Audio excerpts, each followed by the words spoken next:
मैं doctor Sushma Jain, associate professor chemistry, government Dungar college Bikaner. आज मैं बीएससी पार्ट थर्ड केमिस्ट्री के पेपर सेकंड की यूनिट थर्ड का topic organic synthesis via enolate, Hindi में कहेंगे इनोलेट द्वारा कार्बनिक संश्लेषण के अंतर्गत topic difference between tautomerism and resonance, alkylation of 1,3-डाइथायन and alkylation acylation of enamines, इन सभी के बारे में विस्तार से बताऊंगी। तो देखते हैं कि टॉटोमेरिज्म और रेजोनेंस में क्या अंतर है। हिंदी में हम कहेंगे चलायता व अनुनाद में क्या अंतर है। तो जैसा कि पिछले टर्म में पढ़ा था हमने कि इथाइल एस्टोएस्टेट दो प्रकार के रूपों में पाया जाता है। एक रूप है कीटो फॉर्म और दूसरा रूप है इनोल रूप। दोनों रूप ही वास्तविक रूप से अस्तित्व में रहते हैं। तो हम देखते हैं कि जो चलाविता प्रदर्शित करता है इथाइल एस्टोएस्टेट यानी कि चलाविता, और अनुनाद जैसे कि बेंजीन में पाया जाता है। तो इनमें चलाविता और अनुनाद या इंग्लिश में हम कहते हैं टॉटोमेरिज्म या रेजोनेंस, इनमें क्या डिफरेंस है। तो चलाविता में जैसा कि आपने कीटो इनोल टॉटोमेरिज्म में देखा आपने इथाइल एस्टोएस्टेट कि दोनों संरचनाओं का वास्तविक अस्तित्व होता है। कीटो संरचना भी अस्तित्व में होती है और इनोल संरचना भी अस्तित्व में होती है। लेकिन अनुनाद में जो विभिन्न संरचनाएं बनती हैं, जैसे बेंजीन की जो केक्युले स्ट्रक्चर्स होती हैं या डेवार स्ट्रक्चर्स होती है, उनका वास्तविक अस्तित्व नहीं होता, बल्कि वह एक इमेजिनरी स्ट्रक्चर्स हैं, यानी कि इमेजिन करके ही बनाई हुई स्ट्रक्चर है। और बेंजीन जैसे कि एग्जाम्पल है अनुनाद का, तो वो इन सभी संरचनाओं का, बेंजीन का जो जितनी भी रेजोनेटिंग स्ट्रक्चर्स होती है उन सभी संरचनाओं का मिला जुला रूप ही हम कहते हैं कि वो बेंजीन की स्ट्रक्चर है। तो हम कह सकते हैं कि चलाविता में दोनों संरचनाओं का वास्तविक अस्तित्व होता है, लेकिन अनुनाद में दोनों में जो विभिन्न संरचनाएं हैं उनका वास्तविक अस्तित्व नहीं होता। चलाविता में इलेक्ट्रॉन के साथ साथ प्रोटॉन की स्थिति बदलती है, लेकिन अनुनाद में केवल इलेक्ट्रॉन की स्थिति ही बदलती है। चलाविता में दोनों संरचनाओं में जिसकी ऊर्जा अधिक होती है, साम्यावस्था में उसकी मात्रा कम होती है, क्योंकि अधिक ऊर्जा वाली जो अवस्था होती है वो कम स्टेबल होती है। कम स्टेबल होने के कारण उसकी मात्रा साम्यावस्था में कम प्राप्त होती है। लेकिन अनुनाद में वास्तविक संरचना, जिसे किसी भी एक अनुनादी संरचना द्वारा हम प्रदर्शित नहीं कर सकते, जिसे कि कहते हैं रेजोनेंस हाइब्रिड, उसकी ऊर्जा जो बाकी संरचनाएं हैं उनकी तुलना में कम होती है। यानी रेजोनेंस हाइब्रिड की जो ऊर्जा है वो दूसरी अनुनादी संरचनाओं की तुलना में कम होती है। तो यहाँ पर जो रेजोनेंस हाइब्रिड की ऊर्जा है अन्य संरचनाओं से कम है। जो रेजोनेंस हाइब्रिड है उसको हम एक तरह से वास्तविक संरचना मानते हैं और उसकी ऊर्जा अन्य संरचनाओं से कम है। लेकिन टॉटोमेरिज्म में एक संरचना जिसकी ऊर्जा अधिक होती है वो साम्यावस्था में कम मात्रा में होगा। अगर मान लो कीटो की ऊर्जा अधिक है तो उसकी मात्रा कम होगी, अगर इनोल की ऊर्जा अधिक है तो उसकी मात्रा कम प्राप्त होती है।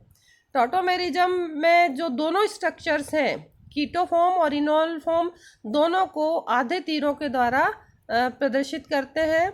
जैसा कि यहाँ पे बताया गया है, देखिए ये अर्ध तीर है, ये दो अर्ध तीर से प्रदर्शित किया गया है, जबकि रेजोनेंस में दो सिरों वाले तीर द्वारा इसको प्रदर्शित करते हैं, इसके द्वारा इसको प्रदर्शित करते हैं। जैसे कि यहाँ बेंजीन की दो स्ट्रक्चर्स बताई हैं, इनके बीच में ये दो सिरों वाला तीर है, इससे हम दोनों रेजोनेटिंग स्ट्रक्चर के बीच में रेजोनेंस को प्रदर्शित करते हैं। यहाँ देखिए जब टॉटोमेरिज्म हमने कहा कि केवल यहाँ पर प्रोटॉन की स्थिति बदलती है। देखिए यहाँ पर CH3 CO CH2 CO C2H5, इसमें यहाँ जो CH2 का प्रोटॉन है वो यहाँ पर उपस्थित है एक प्रोटॉन। यही प्रोटॉन चलाविता के दौरान कीटो फॉर्म में यहाँ कार्बोनाइल ग्रुप के CO पर आकर अटैच हो जाता है और इस कार्बन और इस कार्बन के बीच में डबल बॉन्ड आ जाता है, जैसा कि ये दूसरे स्ट्रक्चर में है। ये OH बन गया यहाँ पर और यहाँ पर C और C के बीच में डबल बॉन्ड। तो ये फॉर्म है कीटो फॉर्म और ये फॉर्म है इनोल फॉर्म। तो जो टॉटोमेरिज्म है उसमें दो फॉर्म होंगे, एक कीटो फॉर्म होगा, दूसरा इनोल फॉर्म होगा, और दोनों ही अस्तित्व में होते हैं। दोनों को के बीच में एक साम्य स्थापित हो जाता है और इनको अर्धतीर के द्वारा प्रदर्शित करते हैं। जबकि रेजोनेंस में जो विभिन्न संरचनाएं होती हैं वो अस्तित्व में नहीं होती हैं। साथ ही ये कि इमेजिनरी स्ट्रक्चर के द्वारा हम प्रदर्शित करते हैं। और जो वास्तविक संरचना है जिसको कि हम कहते हैं रेजोनेंस हाइब्रिड, उसकी ऊर्जा अन्य संरचनाओं की तुलना में कम होती है। इसको दोनों सिरों वाले तीर के द्वारा प्रदर्शित करते हैं। इसमें केवल इलेक्ट्रॉन की स्थिति बदलती, जैसे कि इन दोनों स्ट्रक्चर्स में बताया गया है। तो इस तरह से हम रेजोनेंस और टाटोमेरिज्म दोनों में अंतर को बता सकते हैं। आइए अब हम देखते हैं कि 1,3-डाइथायन का एल्किलीकरण किस प्रकार से करते हैं। 1,3-डाइथायन का जो स्ट्रक्चर है वो ये स्ट्रक्चर है। इसमें ये जो हाइड्रोजन एटम है इसकी प्रकृति अम्लीय है, या ये कह सकते हैं ये भी हाइड्रोजन एटम है, इसकी भी प्रकृति अम्लीय। तो यानी कि इसमें से एक हाइड्रोजन को एज ए प्रोटॉन के रूप में आसानी से बाहर निकाला जा सकता है। अगर हम किसी स्ट्रॉन्ग बेस के साथ रिएक्शन कर दें इसकी, जैसे यहाँ पे ब्यूटाइल लिथियम लिया है, इसकी रिएक्शन 1,3-डाइथायन के साथ कर दे तो यहाँ से ये एक हाइड्रोजन एज ए प्रोटॉन के रूप में बाहर निकल जाता है और इलेक्ट्रॉन दे जाता है इस कार्बन एटम को, जिसके कारण ये कार्बन एटम नेगेटिवली चार्ज हो जाता है। देखिए यहाँ पर ये नेगेटिवली चार्ज हो गया है और इसका लिथियम सॉल्ट बन गया 1,3-डाइथायन का, और C4H9 के साथ H मिलकर बना लेता है C4H10 यानी ब्यूटेन, नॉर्मल ब्यूटेन प्राप्त हो जाता है। ये जो लिथियम सॉल्ट है इसका हम आसानी से एल्काइलेशन करा सकते हैं। ये देखिए यहाँ पर लिथियम साल्ट की 1,3-डाई की एल्किल हैलाइड के साथ रिएक्शन की, किसके लिथियम साल्ट 1,3-डाइथायन के लिथियम साल्ट की जब हम एल्किल हैलाइड के साथ रिएक्शन करते हैं तो यहाँ पर ये C- है देखिए, और यहाँ पर R+X-, क्योंकि यहाँ X का मतलब हेलोजन है। हेलोजन हमेशा कार्बन से अधिक इलेक्ट्रोनेगेटिव होगा तो इलेक्ट्रॉन शिफ्ट होंगे इंडक्टिव इफेक्ट के कारण X की तरफ, और R पर आ जाएगा आंशिक धन चार्ज। तो धन वाला सिरा इसके ऋण वाले सिरे से जुड़ जाएगा और ऋण वाला भाग इसके धन वाले भाग यानी Li के साथ जुड़ जाएगा, Li+ के साथ। तो LiX अलग हो जाएगा और यहाँ पर R+ जो है वो C- पे जुड़कर एक बॉन्ड का फॉर्मेशन कर लेगा और यहाँ पर एल्काइलेशन हो जाएगा, 1,3-डाइथायन का एल्काइलेशन हो जाएगा। यानी कि हम इस तरह से इसका एल्काइलेशन कर सकते हैं। हम 1,3-डाइथायन को किस प्रकार से प्राप्त कर सकते हैं, देखते हैं इसकी प्रिपरेशन कैसे होती है। अगर फॉर्मेल्डिहाइड की अभिक्रिया प्रोपेन 1,3-डाइथायोल के साथ कर दें तो हमें ये 1,3-डाइथायन प्राप्त हो जाता है। किस तरह से होता है, यहाँ का हाइड्रोजन इस ऑक्सीजन के साथ और यहाँ का भी हाइड्रोजन इस ऑक्सीजन के साथ मिलकर एक वाटर का मॉलिक्यूल बाहर निकाल देता है और पूरी मॉइटी SCH2CH2CH2S ये पूरा की पूरा इस कार्बन एटम के साथ जुड़ जाता है और हमें ये स्ट्रक्चर प्राप्त हो जाता है। इसी प्रकार से अगर हम कोई एल्किल ग्रुप लगा हुआ कोई एल्डिहाइड लेते हैं, यहाँ पर जैसे R की वैल्यू यहाँ पे CH3 हो सकती है, CH3 हो सकती है, C2H5 हो सकती है, कुछ भी हो सकती है, और उसकी रिएक्शन अगर हम प्रोपेन 1,3-डाइथायोल के साथ करते हैं तो ये हाइड्रोजन और ये हाइड्रोजन इस ऑक्सीजन के साथ मिलकर वाटर का मॉलिक्यूल बाहर निकाल देते हैं और हमें 1,3-डाइथायन प्राप्त हो जाता है। ये सारी मॉइटी यहाँ पर इस कार्बन के साथ जुड़ गया। क्या जुड़ गया इस कार्बन के साथ, SCH2CH2CH2S ये जुड़कर और ये स्ट्रक्चर हमें प्राप्त हो जाता है। तो जो थायोएसिटल है उसके एल्किलीकरण से थायोकीटोल बना सकते हैं और थायोकीटोल को जल अपघटित करके हम कीटोन प्राप्त कर सकते हैं। कैसे करते हैं देखते हैं। यहाँ पर ये 1,3-डाइथायन है, इसको हमने पहले क्या किया, एल्काइलेशन किया। एल्काइलेशन हम C4H9Li यानी कि नॉर्मल ब्यूटिल लिथियम से कर सकते हैं, जिससे ये वाला जो कार्बन एटम है वो ऋण चार्ज का हो जाता है, एनायन बन जाता है 1,3-डाइथायन का। और इसकी जब हम रिएक्शन करते हैं एल्किल हैलाइड के साथ तो ये जो डाइथायन का एनायन साथ में Li+ बनेगा यानी कि लिथियम सॉल्ट बन जाता है 1,3-डाइथायन का। 1,3-डाइथायन का लिथियम सॉल्ट जब एल्किल हैलाइड के साथ अभिक्रिया करता है तो RCH2 जो मॉइटी है वो इस कार्बन एटम पर ऐड हो जाती है, यानी कि 1,3-डाइथायन का एल्काइलेशन हो जाता है और LiX बाहर निकल जाता है। फिर जब हम इसको हाइड्रोलाइज करते हैं तो यहाँ पर एक H यहाँ लगता है, एक H यहाँ लगता है और O यहाँ पे लगता है और हमको प्राप्त हो जाता है कीटोन हाइड्रोलिसिस हम कर सकते हैं मर्क्यूरी क्लोराइड की in presence of methyl alcohol की उपस्थिति में। तो ये जो हमें कीटल बना है, ये कीटल हाइड्रोलिसिस होने पर कीटोन दे देता है, साथ ही हमें प्रोपेन 1,3 डाइथायोल भी प्राप्त होता है। तो हम जो एल्किलीकरण कर सकते हैं 1,3 डाइथाइन का, और एल्किलीकरण करके फिर हम उसका हाइड्रोलिसिस करें तो हमें कीटोन प्राप्त होते हैं। अब देखते हैं इनामीन्स क्या होते हैं और इनामीन्स का एल्किलीकरण और एसिलीकरण हम किस प्रकार से करते हैं। इनामीन्स जो है वो अगर किसी कार्बन कार्बन डबल बॉन्ड के साथ कोई एमिनो ग्रुप जुड़ा है तो उस यौगिक को हम कहते हैं इनामीन्स। इनामीन्स को बनाने के लिए हम कोई कार्बोनाइल कंपाउंड लेते हैं और उसकी रिएक्शन सेकेंडरी एमीन के साथ कर देते हैं। जैसे कि यहाँ पे दिखाया गया है, साइक्लोहेक्सिनोन की रिएक्शन जब पिरोलिडीन के साथ करते हैं तो हमें साइक्लोहेक्सिनोन पिरोलिडीन इनामीन प्राप्त होता है। ये देखिए यहाँ पर ये साइक्लोहेक्सिनोन पिरोलिडीन इनामीन बन गया है यहाँ पर। तो यहाँ पर इनामीन हमने इसको क्यों बोला, क्योंकि यहाँ पे देखिए C डबल बॉन्ड C और उसके साथ क्या जुड़ा हुआ है, ये एमिनो ग्रुप जुड़ा हुआ है, इसलिए ये बन गया है इनामीन। साइक्लोहेक्सिनोन की पिरोलिडीन के साथ अभिक्रिया से बना है, इसलिए हमने इसको पूरा नाम दे दिया साइक्लोहेक्सिनोन पिरोलिडीन इनामीन। हम एसिटल्डिहाइड का भी बना सकते हैं इनामीन। एसिटल्डिहाइड की अगर रिएक्शन डायमेथिल एमीन के साथ कर दें तो हमें एसिटल्डिहाइड का इनामीन प्राप्त हो जाएगा, इस तरह से प्राप्त होगा। इसकी हम मैकेनिज्म के द्वारा भी हम इसको समझा सकते हैं। इनामीन बनाने के लिए हमें मीडियम एसिडिक लेना पड़ता है, यानी कि हम प्रोटॉन की उपस्थिति में इनामीन का फॉर्मेशन कर सकते हैं। एसिडिक मीडियम में इनामीन का फॉर्मेशन होता है।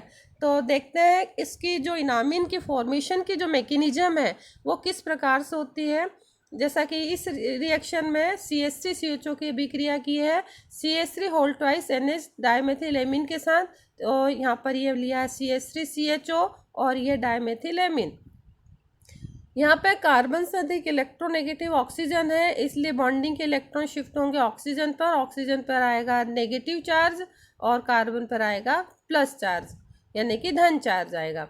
तो यहाँ पर जब हम प्रोटॉन की प्रेजेंस में रिएक्शन कराएंगे तो ये H+ है वो O पर, चूँकि लॉन पेयर ऑफ इलेक्ट्रॉन्स भी प्रेजेंट है तो H+ कहाँ पर ऐड होगा, जाकर इस पर ऐड हो जाएगा OH, यानी कि OH+ बन जाएगा। OH+ के प्लस को दूर करने के लिए यहाँ से इलेक्ट्रॉन इधर शिफ्ट हो रहे हैं, तो यहाँ पर प्लस बन गया C पर प्लस बनने के कारण यहाँ पे नाइट्रोजन पर 1 lone pair of electron present है, तो ये अपने लॉन पेयर ऑफ इलेक्ट्रॉन दे देगा इस कार्बन एटम को और खुद बॉन्ड का फॉर्मेशन कर लेगा। तो देखिए यहाँ पर ये बॉन्ड का फॉर्मेशन हो गया।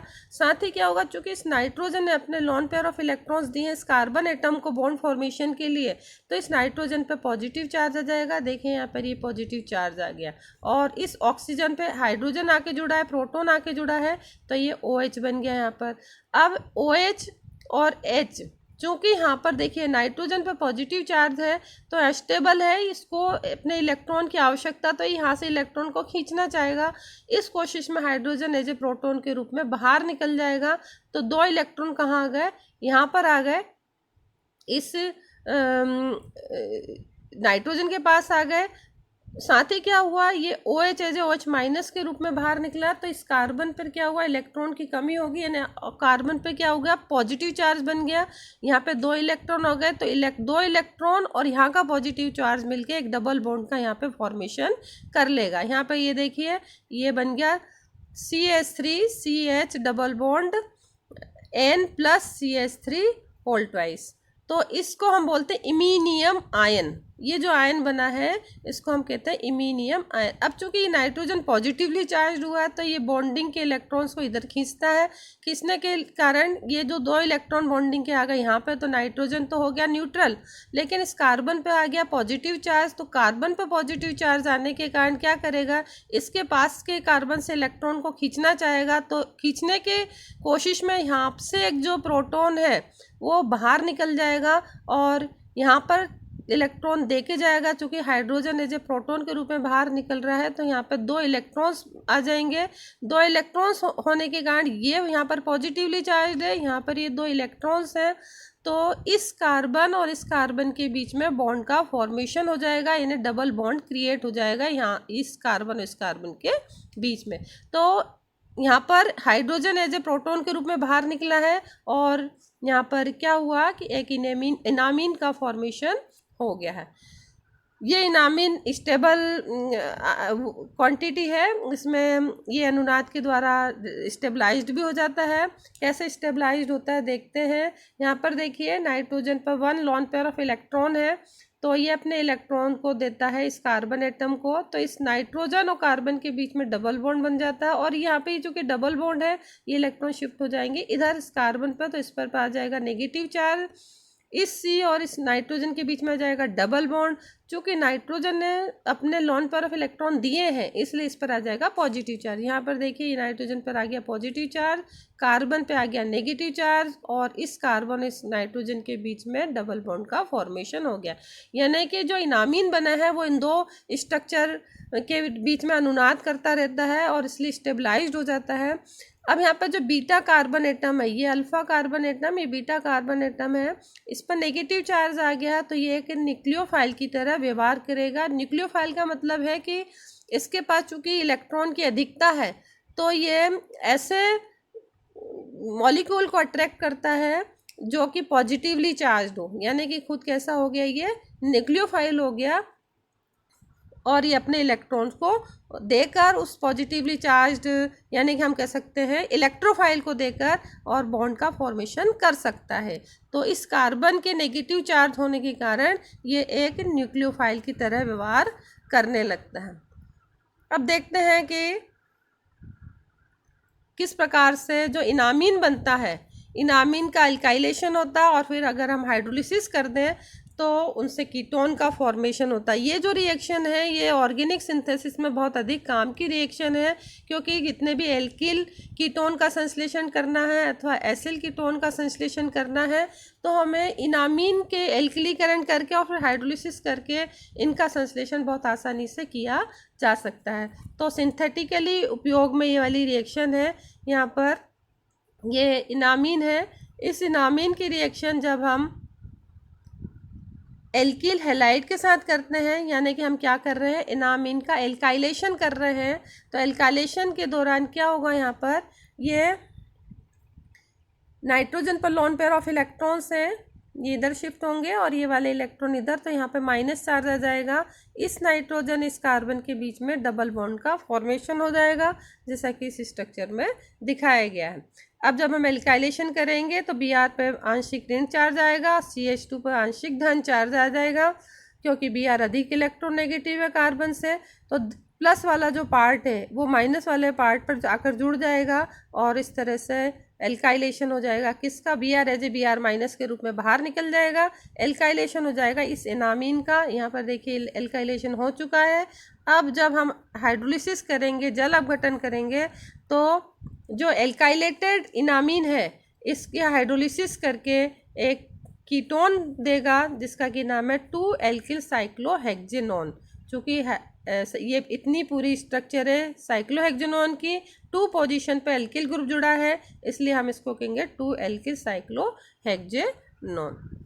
तो इस प्रकार से हम इनामीन के एल्काइलेशन करके और फिर हाइड्रोलिसिस करके कीटोन्स का फॉर्मेशन कर सकते हैं। ऐसे कीटोन का फॉर्मेशन कर सकते हैं जिसमें कि 1 कार्बन एटम ज़्यादा हो, यानी कि हम किसी ऑर्गेनिक सिंथेसिस के दौरान अगर 1 कार्बन एटम को इंक्रीज करना चाहते हैं तो हम वहाँ पर ये रिएक्शन को उपयोग करके कार्बन एटम को इंक्रीज कर सकते हैं।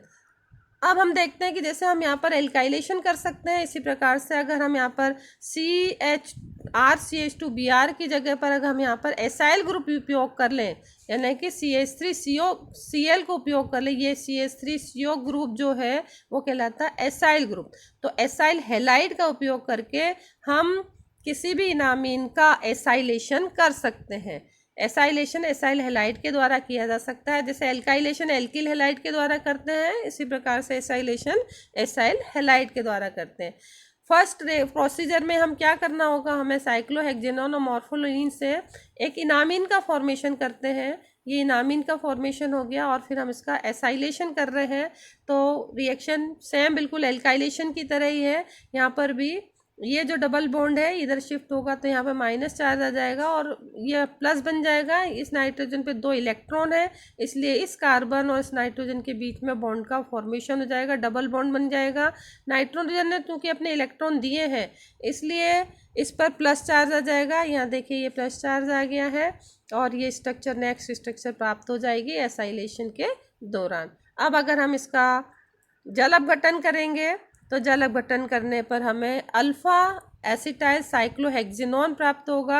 यहाँ पर देखिए ये साइक्लोहेक्सेनॉन की अल्फा पोजीशन है और ये एसाइल ग्रुप इस पे जुड़ा। एसाइल का मतलब COCH3 ग्रुप, एसाइल ग्रुप जुड़ा है, हमको एसिटाइल ग्रुप भी कह सकते हैं हम इसे। तो ये अल्फा एसिटाइल साइक्लोहेक्सेनॉन प्राप्त हो गया। तो यहाँ पर देखिए यहाँ पर ये जो कार्बन एटम है एक यहाँ पर इंक्रीज हो गया है, एक तरह से ही देख सकते हैं यहाँ पर कार्बन एटम का इंक्रीज है।